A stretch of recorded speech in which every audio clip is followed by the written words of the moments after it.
In the time of Herod, king of Judea, there was a priest named Zechariah who belonged to the priestly division of Abijah. His wife Elizabeth was also a descendant of Aaron. Both of them were righteous in the sight of God, observing all the Lord's commands and decrees blamelessly. But they were childless because Elizabeth was not able to conceive, and they were both very old. Once when Zechariah's division was on duty and he was serving as a priest before God, he was chosen by lot, according to the custom of the priesthood, to go inside the temple of the Lord and burn incense. And when the time for the burning of the incense came, all the assembled worshipers were praying outside. And then an angel of the Lord appeared to him, standing at the right side of the altar of incense. When Zechariah saw him, he was startled and was gripped with fear. But the angel said to him, "Do not be afraid, Zechariah. Your prayer has been heard. Your wife Elizabeth will bear you a son, and you are to call him John. He will be a joy and delight to you, and many will rejoice because of his birth, for he will be great in the sight of the Lord." And all God's people said, Amen. I don't think it's an accident that Christmas comes in the darkest part of the year, because I think a lot of times Christmas can go from magical to miserable in a moment. You ever had a Christmas moment like that? Last week was the time in our family when we decorate for Christmas. And so we all have our jobs, right? I put the lights on the tree. Jessica puts the little bubbly things, whatever, cranberries on the tree, right? And the kids put the ornaments on the tree. Jessica makes the house look pretty. And then I grab the big Rubbermaid bin of outdoor Christmas lights and I start trudging up to the roof.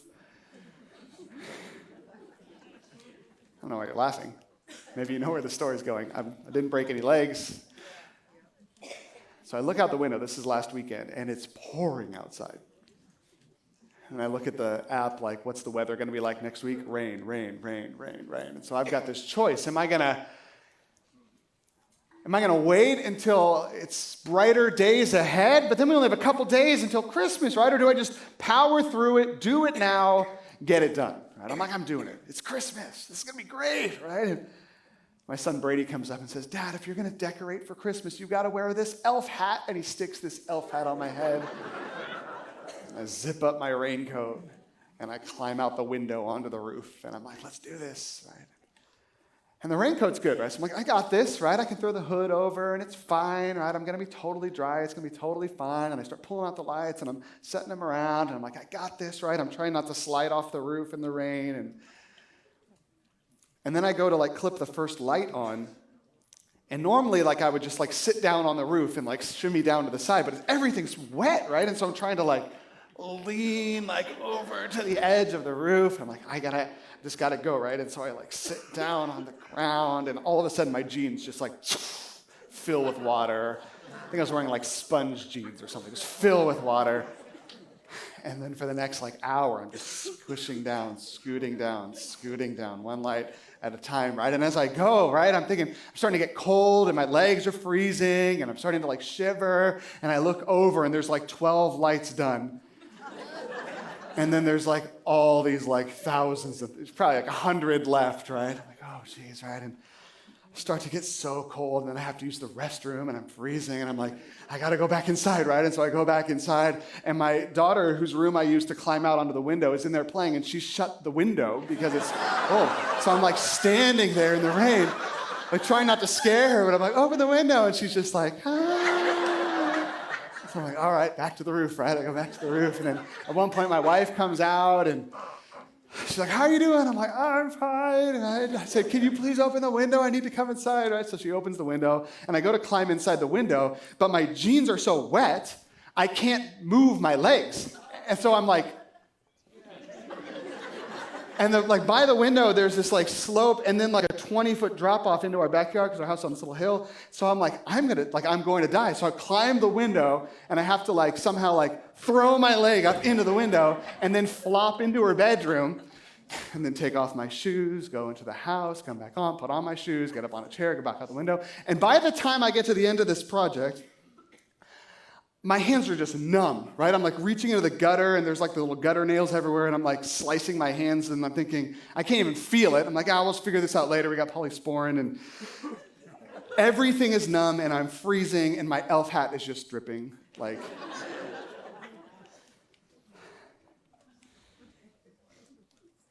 And Christmas setup day went from magical to miserable, just like that.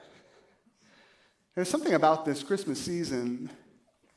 I feel like this might just be me, but I feel like I talk to more people in December whose lives get blindsided with crazy, terrible things than any time of the year. I just think in this last week, I've talked to people who've just had sudden death of loved ones. I've talked to people who've been abandoned by their spouse. I've talked to people who've gotten terrible news. I've talked to people who are dealing with medical things. All this stuff just blindsided. And sometimes it feels like the Christmas spirit is easily tainted by just the misery that sometimes creeps in to this time of year. I know there's people in here who have had stuff happen on Christmas, the days around Christmas, the season of Christmas, and you thought it was just a one-time thing, but now every year the lights go up and the trees come out, and it just reminds you of what happened last Christmas. For some of you, this is your first Christmas trying to endure without a loved one who passed away last year, and it's hard. It's harder than you thought it would be. Christmas is supposed to be this time of just merry and pride and happiness and hot chocolate and trees and beauty. It can become this time of year where you're just carrying this weight that you never anticipated having to carry, especially right now when all you want to do is think about Jesus and how much he's done. Now, last week, as we looked at the example of Mary, we realized that God's nature is to be a giver, that God has blindsided us with the gift of his son, and that we're just humble receivers. And so the challenge was to walk through this season in reverent awe because we serve a God who loves to give good gifts to his children. But this morning, as we look at the story of Zechariah and his wife Elizabeth, a different question emerges. How do you relish an experience with God when your experience with him is not as a giver but as a taker? What if you've gone through something recently where God has been defined in your life as the one who has taken something from you or withheld something from you, or you've lost something deeply, and now you look at God like he's supposed to be this gracious giver of great gifts, and you think, well, where's my gift? Where's my loved one? Where's my joy? Where's my peace in this season? And we're going to look at the story today of this couple who served God faithfully and yet had something in their life that had been withheld from them for a long, long time, and wrestle with what that might mean for our lives as well. Zechariah, who the character we talk about in this story, I feel like I can describe him in Luke chapter 1 with 2 words.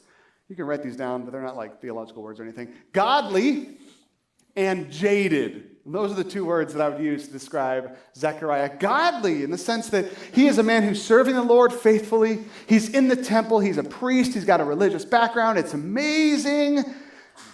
But jaded, because in the sense when God comes to him and you hear the conversations around it, you just see that there's something in his life that has not worked out, and it's made him question God. And even though he serves him faithfully, he's a little bit jaded about the whole thing at the same time. And some of us are like that today. Now, you might think, I'm not jaded at all. Here's a quick test you can use to find out if you have any jadedness in you. It's 3 words that creep into your mind a lot if you're jaded. The 3 words are these: must be nice. You ever think about that? Someone's talking to you about all the gifts they're buying for their kids at Christmas time, and you just lost your job, and you're thinking, wow, must be nice to buy gifts for your kids. Must be nice.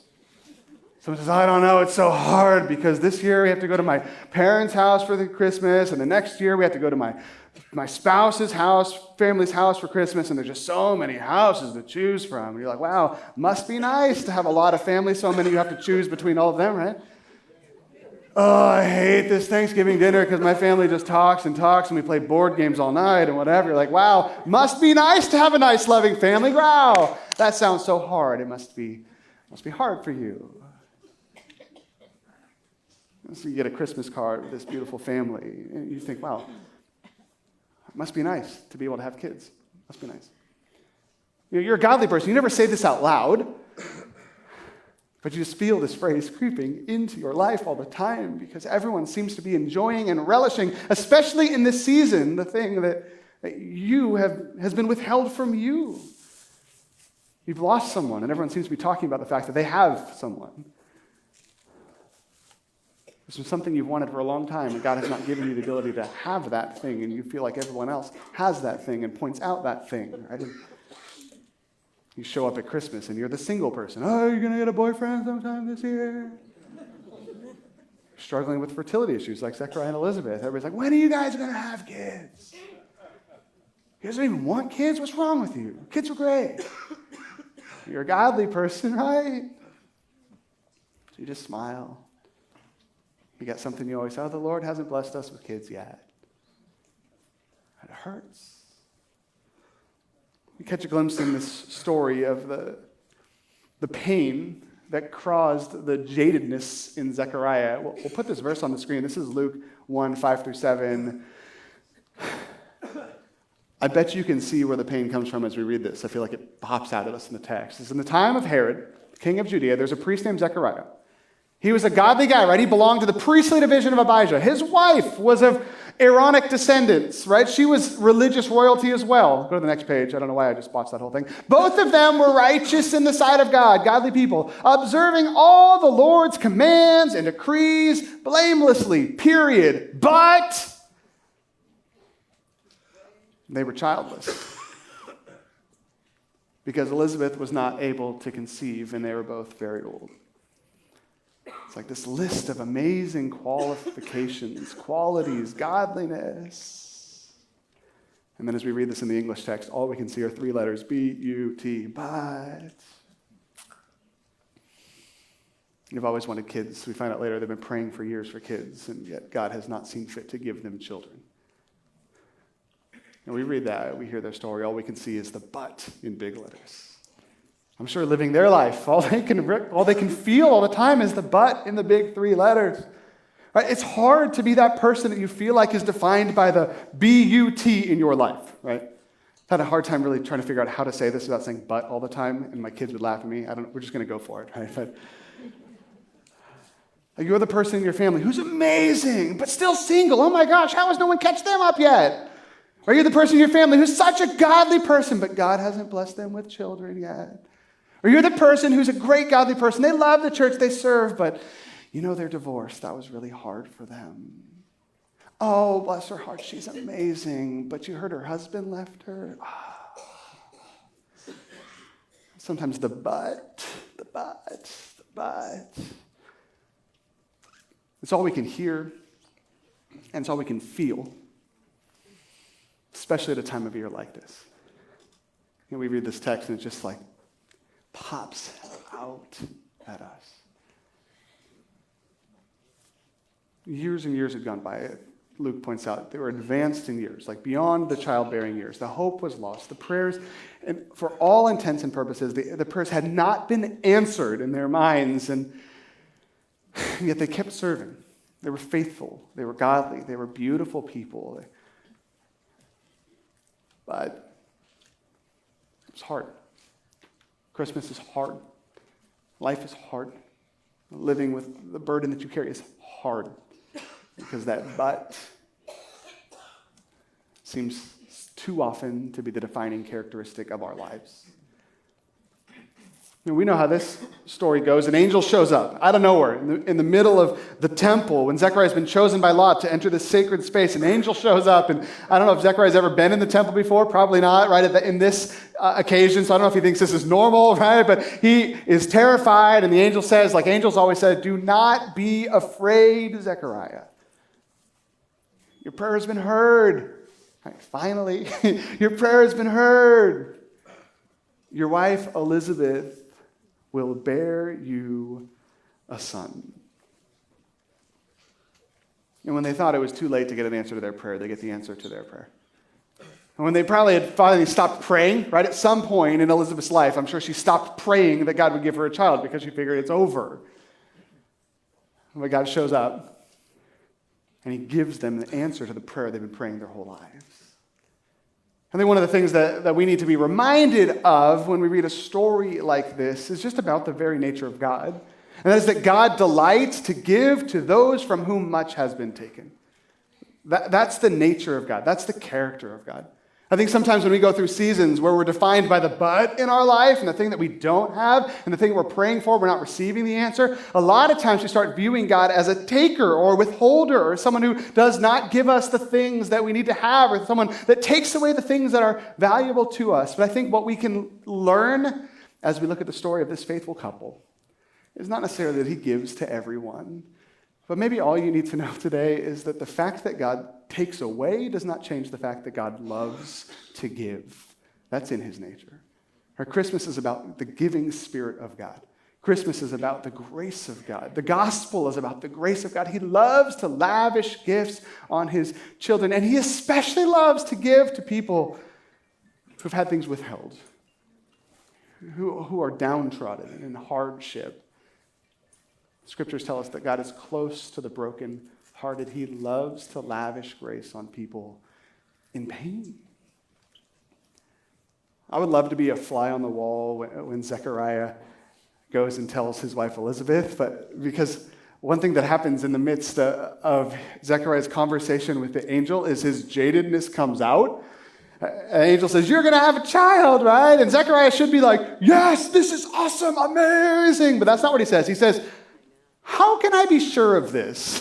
I'm an old man and my wife is well along in years." And the angel says, "Well, this is how you can be sure of this." I love this answer. The angel says, "I am Gabriel. I stand in the presence of God and bring this news to you. And since you didn't listen, I'm going to shut your mouth and you're going to be mute until the time that this happens." Oh, come on. That's like insult to injury. Like, come on. Right? Zechariah's standing there. Here's this crazy news. He's jaded, right? He's like, whatever. And then, for who's got to go home. He can't even do that, right? He's got to go home and somehow like get a tablet or something and tell his wife, "We're going to have this child." Write the whole thing on it. An angel came. It was weird, right? He comes out of the temple and he's like, "What happened to that guy?" He's like, goes home. He probably couldn't even make the sound. Goes home and he's talking. I can't even do this right. He goes home and he's communicating somehow with Elizabeth. There's going to be a baby and we're going to call him John. And she's like, "Well, your name's Zechariah, though." It's like, "I know." It's right. And so then goes and goes and goes. And then finally she gets pregnant. And Zechariah has this jaded character who's been blindsided by the goodness of God. But when you read about Elizabeth, it's like you don't see any jadedness in her whatsoever. She's just ecstatic about this news. Right? Elizabeth, one of the things that strikes me, I feel like one of the greatest miracles in the Christmas story that no one ever talks about, is that Elizabeth, who struggled with infertility her whole life, right, has gone through all these seasons in life, not been able to have children, and has to watch everyone in her family, everyone in her community, everyone get pregnant, and not get jaded by the fact that everyone can have children but her. Then finally she gets pregnant. She stays in seclusion in her house. She doesn't talk to anyone. She's just pondering up these things in her heart when her cousin Mary shows up, who's 13 years old, probably, has never even had a boyfriend, right? Never been with a guy, right? She didn't do anything, and even she gets pregnant, right? Everyone's getting pregnant, and you would feel like that would be like the pinnacle, like, Mary, it must be nice, right? To be so fertile that you don't even have to stand near a man and now you're pregnant with God's baby, right? But she doesn't say that. She says, "Who am I that the mother of my Lord would come to me?" Yes. She's just delighted by the grace of God and she's excited and she's having this baby, right? She's not thinking, "I'm so old, I don't want to raise a kid, I'm tired." Right? She's not thinking any of that. She's delighting in the goodness of God because he loves to give good gifts. Zechariah is still struggling because he can't talk. And in the moment after this hard life that he's lived, that God does show up to him. God says things to him like, "Hey, I know you thought it's too late, but you're going to have a kid now." And Zechariah's thinking, whatever. And Zechariah, who's always been struggling with the fact that he's never had someone to pass down his family name, right? If you've struggled with these types of things, it's one of the things that's hard. There's not going to be anyone to carry this family name to the next generation. God says, hey, just so you know, you're not going to name him Zechariah. I've got this weird Greek name for you to give him. It's like, oh, come on, right?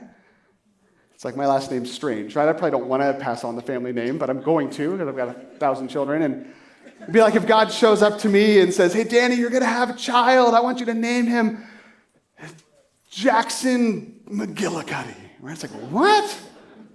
Do people even have that name anymore? Is that just in cartoons? What is that? Name him John. Oh, jeez. And by the way, since you disobeyed, you don't get to talk for 9 months. Great, thanks. So Zechariah has to sit there in his house while his wife's getting pregnant with a baby that's not going to carry his name. He has to wrestle with the fact that he's jaded because God showed up and then he said the wrong thing and God punished him. He's got to sit there while his whole family and village shows up to delight at the birth of this child, and he's just like,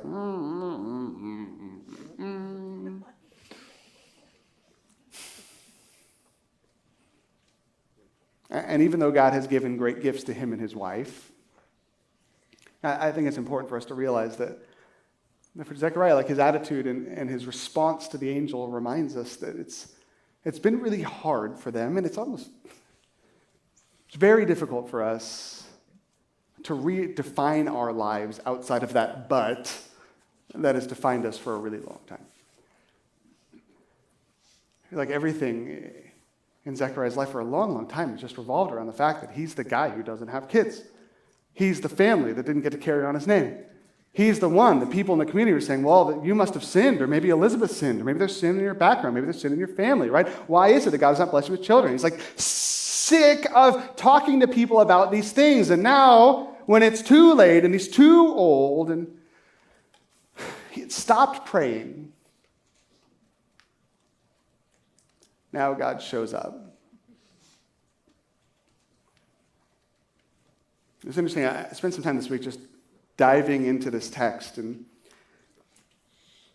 trying to wrestle with why does God allow us a lot of the time to be defined by the but in our life? It just seems like it's so stark when you read the English text that they were amazing people. They were godly people. They observed all the Lord's commands, but they were childless. It's one of those questions how can a good God allow these people to be in a state so long where he defines them in a way that is painful to them? And you know what I discovered in the text that I'd never seen before?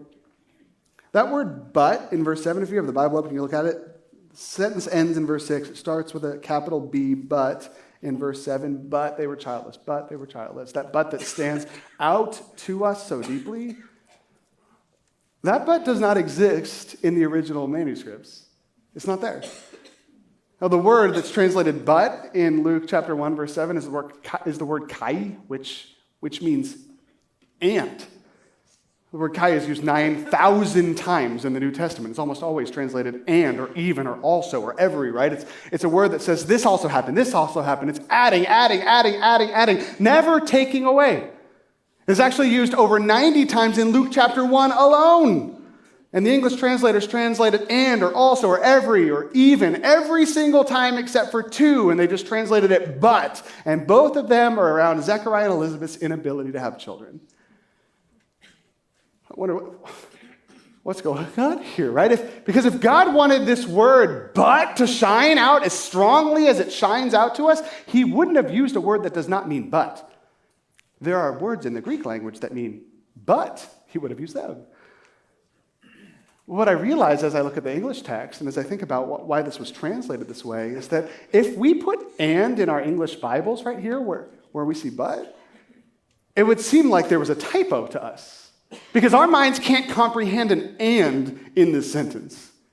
If we just translated it directly and it said, Zechariah and Elizabeth were righteous and they were godly and they were blameless and they served the Lord and they didn't have children and they were old. What? It seems like there's something wrong. Did you not hear what you just said? Like, two of those things were very negative, contrasting to the very positive. And in fact, every time that the word kai is translated but, it's translated that way because it's not a hard stop like but it's translated that way because it just wouldn't make sense to us with our language if it was translated and or also. But the function of the word kai is really just to move the narrative along. It's like a bullet point. It's like a comma. It's like, here's something else, here's something else, here's something else, here's something else. And all that Luke is trying to draw out and all that God is trying to draw out is a list, like a bullet point list of everything about Zechariah that you need to know before the story starts. That's it. Right? He's blameless. He's righteous. They're infertile. They're old, right? This is all going to be important later. Just write these things down, right? These are all the things you need to know about Zechariah. But when we read that with our lives that are hard, with the but that defines us, with the things in our own lives that have been really hard for us to bear, we just can't read this like a basic list of parallel attributes. We have to see these last two as life-altering, game-changing negatives that God has withheld something great from them. It's just how we read it. And I think one of the reasons that God can just make this a list of things and not have to like draw out in neon lines, these are lights, these are the terrible things about these people, it's because when I look at this text from God's perspective, who lives outside of time, who knows the whole story, who's crafting this story from his vantage point since before the foundation of the world even began, in God's story, Zechariah and Elizabeth are not infertile people. Right? In God's story, Zechariah and Elizabeth are righteous people, blameless in the sight of the Lord, who were used greatly by God to carry a child of great significance into his kingdom. That's God's version of their story. But as Zechariah and Elizabeth lived their story in a linear timeline like we all live, they had this long season where this gift from God had not yet been given, and they thought God had abandoned them. But God had not abandoned them. God was just choosing to give this gift at the time that was most advantageous for his kingdom's cause. So it's hard to be us on earth sometimes. You know, when I think through this text, I realize that what God is doing is he's giving great gifts at the perfect time to his people because he's amazingly glorious. That's what he does. In God's timeline, these were not people who were barren, who were infertile, who were cursed, right? These were people who were amazing, godly people, and he was withholding this gift until the time that would bring the most delight and joy and fulfillment of prophecy. Right? It's kind of like what we do at Christmas, right? I've got all these gifts for my kids. I don't think they're in the service. I have all these gifts for my kids in my closet, in my bedroom. Please don't tell them. And I'm currently withholding these gifts from my children. I could give them to them today after we get home from church. Just give them some Amazon boxes. Look, behold. But we're not going to do that. We're going to hold on to these gifts, and we're going to wait to dispense them until the 25th of December because we feel like the impact will be most magnified and God will be most glorified when we have this culmination of this season on a special Christmas morning. So we give the gifts later. God gave Zechariah and Elizabeth the gift of having children the same way he's given any of you the gift of having children. He just gave it to them later. It wasn't like they were cursed by God and then they were blessed by God. They were always living under the grace and blessing of God. He just had a plan of the timeline of their lives, and it just flowed differently than the people around us. I look at this text and I think about the way that God used all the characters in the story. And I realize we'll put this on the screen. You don't have to write this down, but it's just a long thing. But God can you put this up here? God can use the child of a barren couple to change the world. This is how we define Zechariah and Elizabeth, a barren couple. God can use the child of a barren couple to change the world. Or the words of a mute man, Zechariah, to transform a community. Zechariah is sitting in his room, and he hasn't been able to talk, and the community's like trying to figure out what's happened here. This is crazy. And they're like, name him Zechariah. He's amazing. And Zechariah's like, right? And then he takes a piece of paper and writes, his name is John, right? He steps into partnership with what the Lord is doing, and all of a sudden his mouth is loosened, and he starts praising God. And God, the tool that God uses in Zechariah's life to change the tides of the story are his words while he's mute on purpose. right? He uses a child in a couple who are childless. He uses the words of a man who cannot speak. He's doing this on purpose. So if God can use the child of a barren couple to change the world, or the words of a mute man to transform a community, he can and will use the broken areas of your life as part of the glorious story he's writing in you. Right? The reason I say it this way is because there is no promise in this text that whatever you feel defines you is going to someday magically be given to you. Right? The loss that you've experienced, you know God's not bringing that loved one back. Right? The child you've been unable to have. Right? There's a chance that God is going to give you miraculously the gift of children. There's a chance he's not going to give you that gift. It's not like God is saying, hey, this is what happens to everyone. An angel will show up someday when you're in church and don't worry, it'll all be fine. But the way that God chooses to use them and the parts of their lives, the broken parts that he leans into and magnifies his glory through, reminds us that everything in our lives God allows and uses for your good and his glory. He can use anything. So as you walk through this Christmas series, and there are seasons of it that are hard because of loss in your life, and that might be a time to say, God, what are you doing here? God, I don't want to become jaded. I want to trust you. What are you doing here? God, I don't want to be defined by this. I know you don't define me by this. I know this is our construct that defines me, our culture's construct that defines me. God, give me freedom from being defined by this pain that I'm burdened with.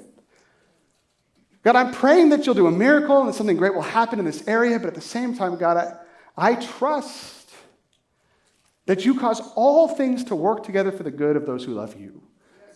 And I'm called according to your purpose, and I know you can use this broken area either by filling the brokenness, giving me my prayer, but God, I trust you that even if you never answer this prayer, that you're doing something. I think it's important for us to remember as we look at this text that the but that we feel defines us was put there later by people who write English Bibles. When God describes you, it's just a list of the things about you that he wants to use for his glory. I came in off the roof. I made it in my house. I took off my shoes. I tried to warm up. Jessica handed me this cup of hot chocolate or something, right? And I'm like, and then I walked outside at my driveway, and I turned around and I looked at the twinkling lights on my house, and it was stopping to rain, the rain was stopping. I thought, what, this is going to make a cool story someday. And it did.